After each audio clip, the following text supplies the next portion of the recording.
Today I'm going to be removing the center console on my car, and the reason I'm doing that is because the passenger airbag light broke and fell through as I was wiping the car. I didn't realize that these things become pretty brittle over time and start breaking off, and mine did, and it fell through. I wasn't able to fish it out with a wire, so my only option is actually to remove the console itself. And as I was investigating a little further, given the fact that I just have to remove the console for this little piece, I decided to go ahead and replace a few other items related to the shifter. And I'm thinking about replacing the shift cable, depending on whether I see any corrosion or not. But most importantly, I'm going to be replacing these plastic units that connect the shifter to the cable itself. So anyway, let's get started.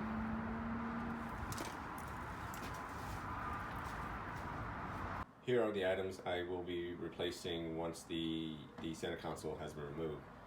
Here's the passenger airbag light, the cable end that connects, I believe, the reverse gear to the shifter, and I actually bought 2 clips just in case I lose one during installation. Here is the other cable shift end, and I believe this is for 1st through 6th gear. This is actually the main one that you need. Again, I highly recommend changing it since you're already in the center console anyway. And then you'll need the alignment tool as well. And I'll take a snapshot of all this once I'm done with the installation, so that way you guys can actually have all the part numbers and you don't have to pause the video itself. You also need the Torx T, I believe 25 and T30, and also you'll need a 10mm socket or ratchet, however you want to take out the shift assembly.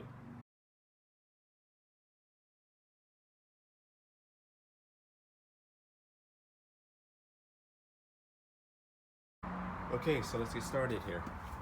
First thing you need to remove is the panels that sit on both sides of the center console.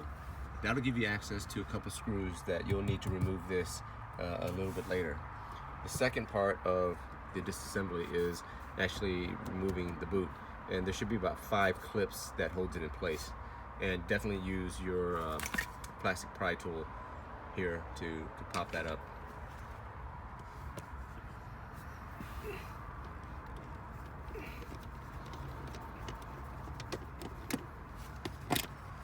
So that's one piece. So I went ahead and removed the other piece off on this side as well. You can see it hanging there.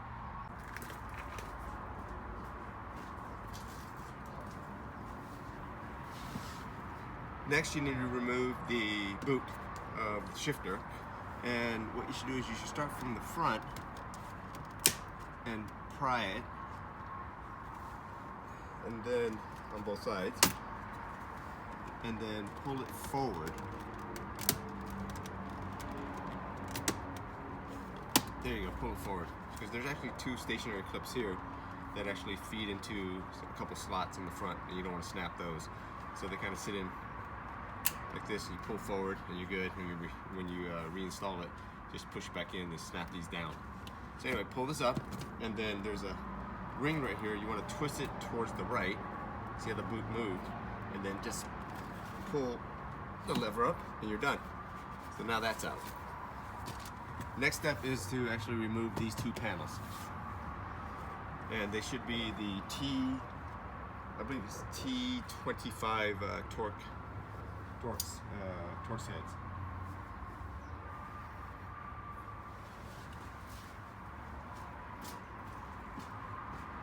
Now that the boot is off, you want to go ahead and remove this panel here.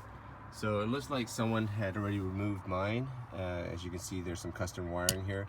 I'm assuming it's pretty much for the telephone holder and the different cabling for the telephone here, and also for the radar detector. Mine has Phillips screw heads.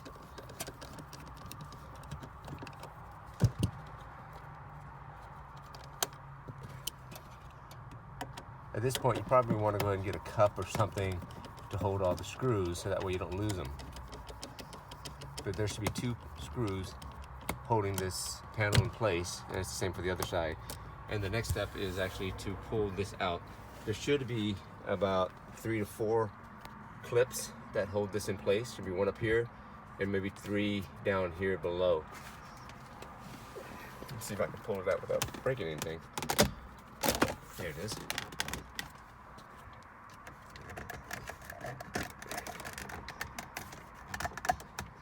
There you go, there it is. So as you can see, there's 1 clip up here, 2, 3, I believe. Yeah, 1, 2, 3. And that's all. Should be the same on this side as well. Now that we have the side panels off on both sides here, as you can see, it's time to remove this black panel piece. So what you want to do is you want to run along down the line here and remove the panel from back here first. Release those clips first, because once you release those side clips, it makes it a lot easier to remove this piece. All you have to do is just pop the front pieces, the front clips, and it should release fairly easily. I already went ahead and removed mine, as you can see, from their clips, and now I'm just gonna have to pop these clips here. There you go, and it'll come off. Be really careful with this piece because it's a piece of plastic and it's really flimsy. The last thing you want to do is break it and order another piece from Porsche. So now it's time to remove these torque screws. These are T20s, by the way.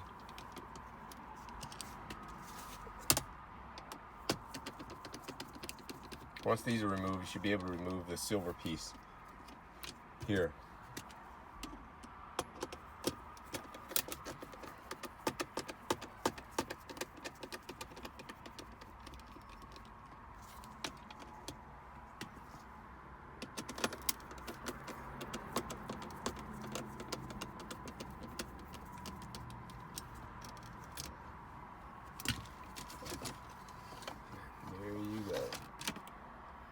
All right, getting closer. So the next step is actually to remove this piece, and there should be a screw right here. I'm not sure if you can see it, on both sides.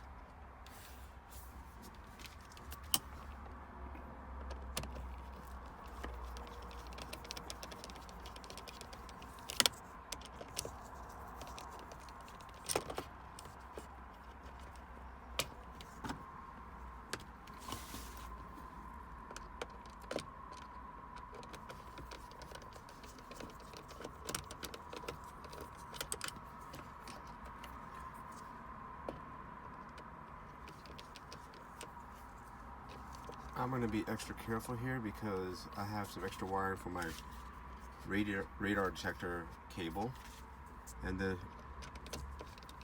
there should also be another cable back here. Now that you remove the screws on both sides here, you want to keep in mind that these screws are actually shorter than the other screws that you remove for the center console piece, and that you replace them with the same ones.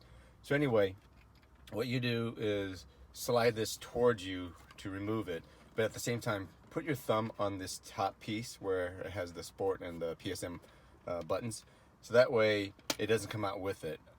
I recommend that you don't take this piece out because there's a spring that runs all the way across here that's really fragile, and it's held by a plastic bracket behind that.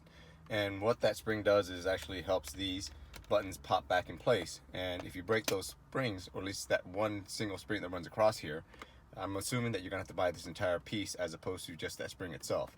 So this is kind of tricky when you take it out, and it's really hard, so you really have to put your thumb here, because this piece here has a little notch on top that holds this top piece in place.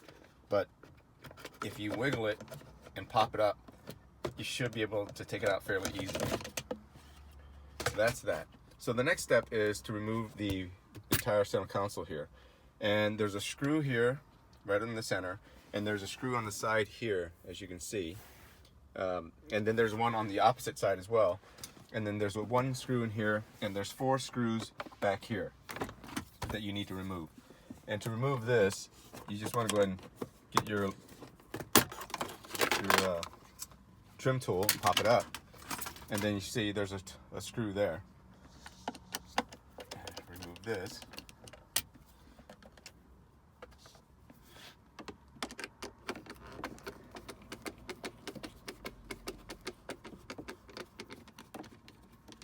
I think it's okay if you drop the screws in because you're removing this center console anyway, and you'll get to it at some point.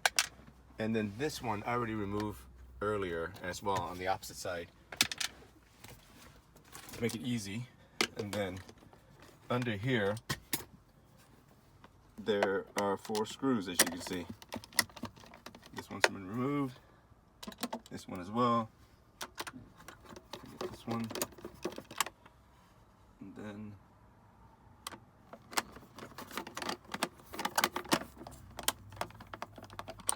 that one.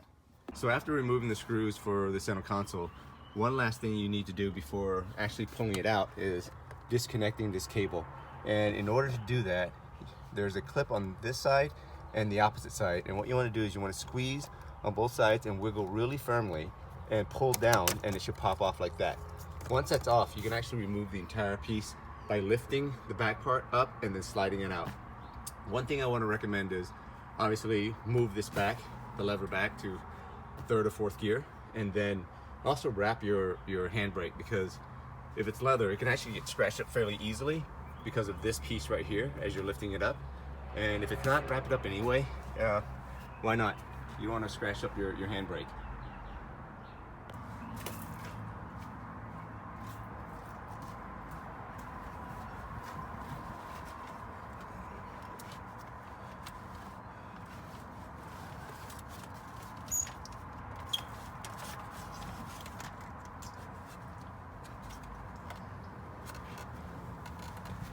It is out.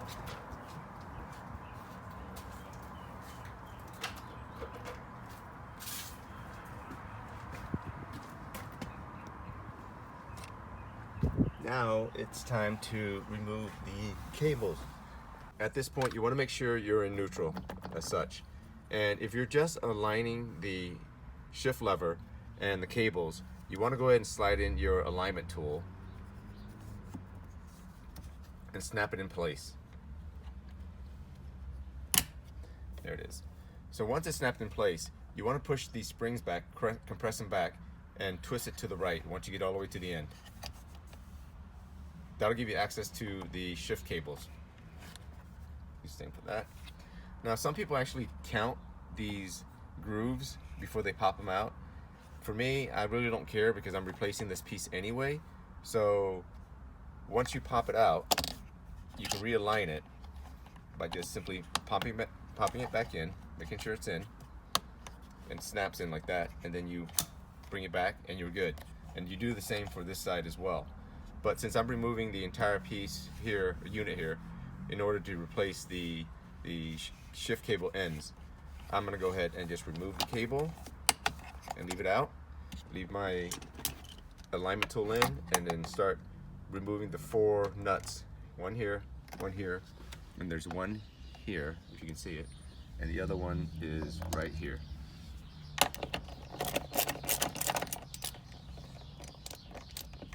What you'll also need to do is remove this connecting piece here by just pulling up, and it should just come right out like that. Now if you're going to be replacing the cable itself, this entire assembly is going to have to come up. Again, there's 4 bolts, one on this side, one on this side as well, as you can see, kind of hidden from the from view because of the handbrake assembly. And then get to access to the cable, you have to meander and then shove it through this area here. But my cables actually look pretty darn good. They look pretty new, to tell you the truth. So I'm gonna go ahead and just keep them and not replace them at this point.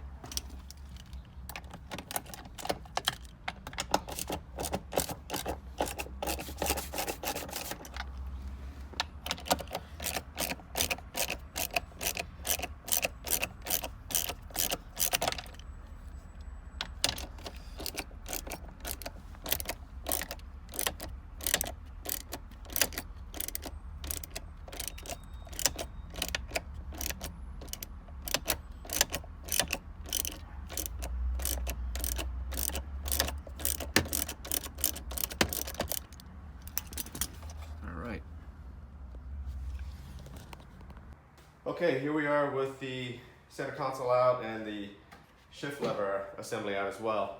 Now it's time to replace the passenger airbag light and then eventually the cable ends. So you can see my passenger airbag light broke. Like I said, the plastic trim around it had fallen off and it fell through.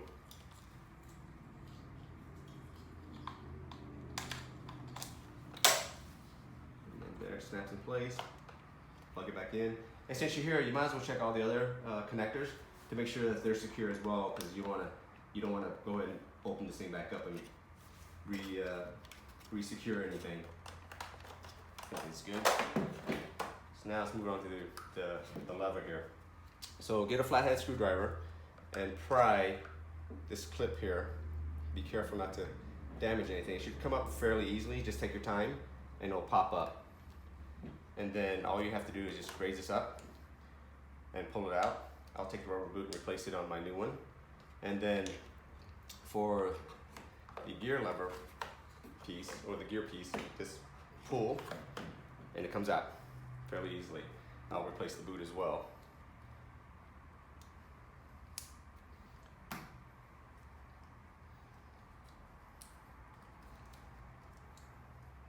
we go. I think pushing this back will help. And snapping it in place, as you can see, there it is. Make sure this is secure again. Now it's back in. Release that. And when you install the new piece, make sure you align this facing upwards, because you don't want it facing downwards when you install it. That means you won't be able to get the cable in. It'll be backwards. And also, I forgot to tell you guys, I actually went ahead and put some lithium grease at the ball joint, so that way the lever, or at least the joint here, has some free movement without a lot of friction. And I did the same for this piece as well. So just put it in, move it around a little bit, get it in there. So here we go. And then I have the new clip, and that's it. Time to reassemble.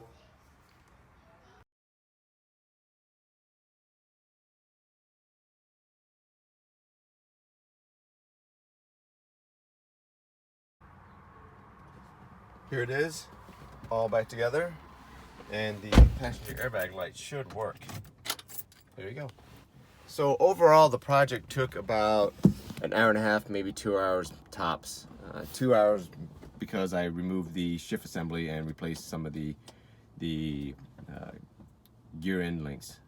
So one thing I forgot to mention when I initially started this project was first and second gear was a little bit difficult to engage when it was cold outside.